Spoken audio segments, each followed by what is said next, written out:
Nagbabalik tayo sa ikalawang yugto ng ating online views update ng tatlong noontime show dito sa ating bansa. At bago natin simulan ng ikalawang yugto, ay bibigyan ko lang po kayo ng quick update regarding sa lumabas na online viewership ng tatlong noontime show sa unang yugto. Sa kanilang Facebook Live, ito ay nakakuha ng 300 plus live viewers.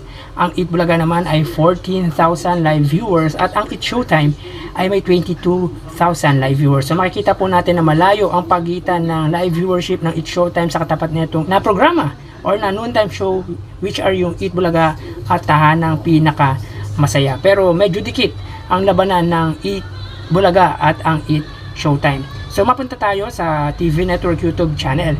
Ang GMA Network, sila ay may 2.8k live viewers.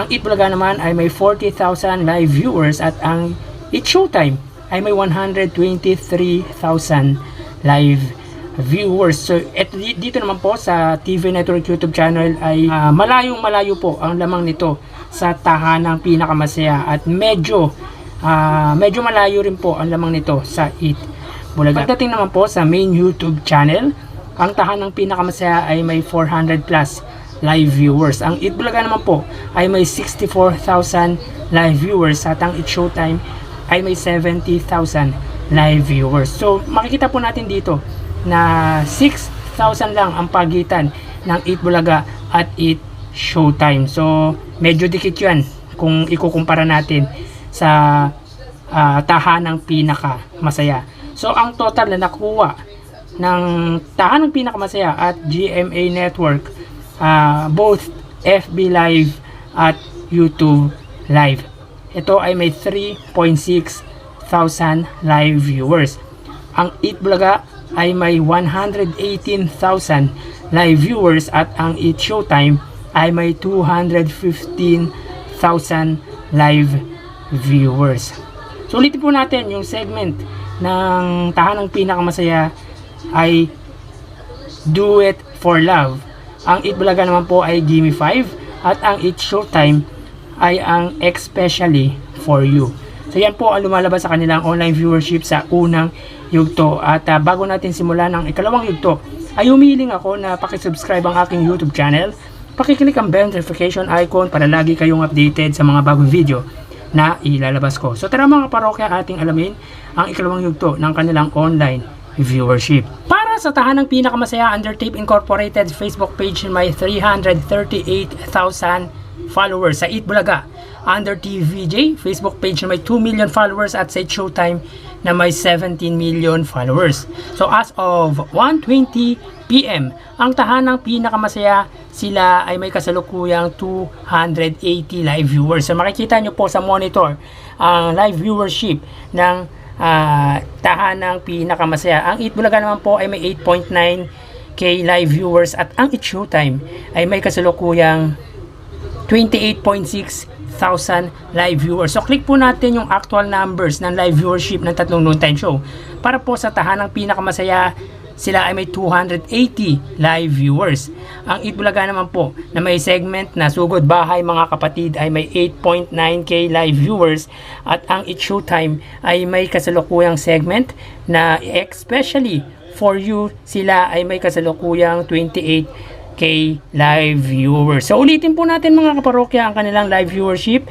Para po sa Tahanang Pinakamasaya, sila ay may segment na Kaya Mo Yan, 282 live viewers. Ang Eat Bulaga na segment nila ay may Sugod Bahay ay may 8.8k live viewers at ang Eat Showtime na may Especially For You na segment ay may 29,000 live viewers. So dito sa Facebook Live ng tatlong noontime show sa ikalawang yugto, ang Tahanang Pinakamasaya ay may 300 live viewers. Ang Eat Bulaga naman po ay may 9k live viewers at ang Eat Showtime ay may 29,000 live viewers. So mapunta po tayo sa TV Network YouTube channel para po sa Tahanang Pinakamasaya under GMA Network YouTube channel na may 34.4 million subscribers. Ang Eat Bulaga naman po under TV5 Philippines na may 1.68 million subscribers at sa Eat Showtime under ABS-CBN Entertainment YouTube channel na may kasalukuyang 47 million subscribers. So as of 1:23 PM, ang GMA Network sila ay may 4.1 thousand live viewers. Ang Itbulaga under TV5 ay may 37,000 live viewers at ang It's Showtime under ABS-CBN Entertainment ay may 135,000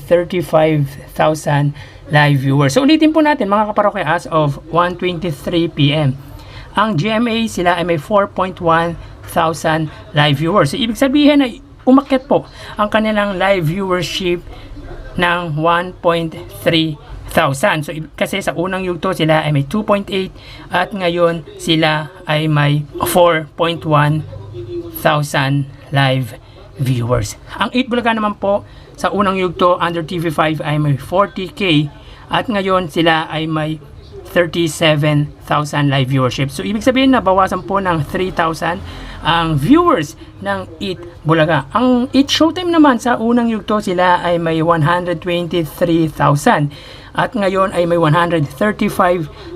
Ibig sabihin niyan ay nadagdagan po ng 12,000 viewers ang ABS-CBN Entertainment or under ABS-CBN YouTube channel.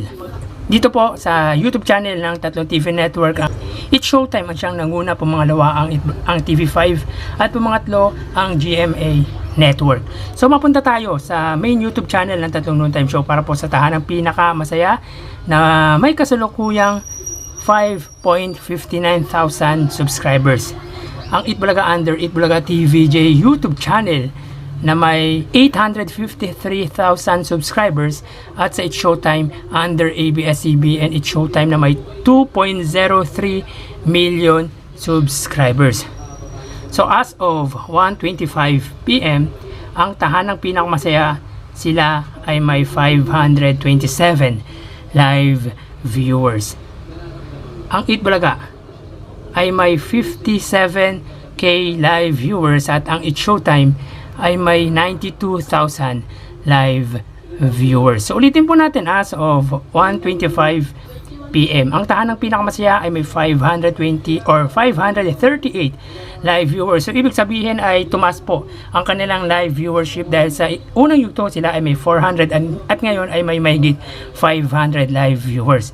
Ang Itbulaga naman po from 64,000 sa unang yugto ay bumaba po ng 57,000. So ibig sabihin nabawasan po sila ng 7,000 viewers. At ang It's Showtime ay may 93,000 live viewers. So ibig sabihin sa unang yugto ang It's Showtime ay may 70,000. So ibig sabihin ay nadagdagan po ng 23,000 ang live viewership ng It's Showtime at ito nga ay 93,000. So ang total na nakuha ng tahanang pinakamasaya at GMA Network, sila ay may 4.6k live viewers.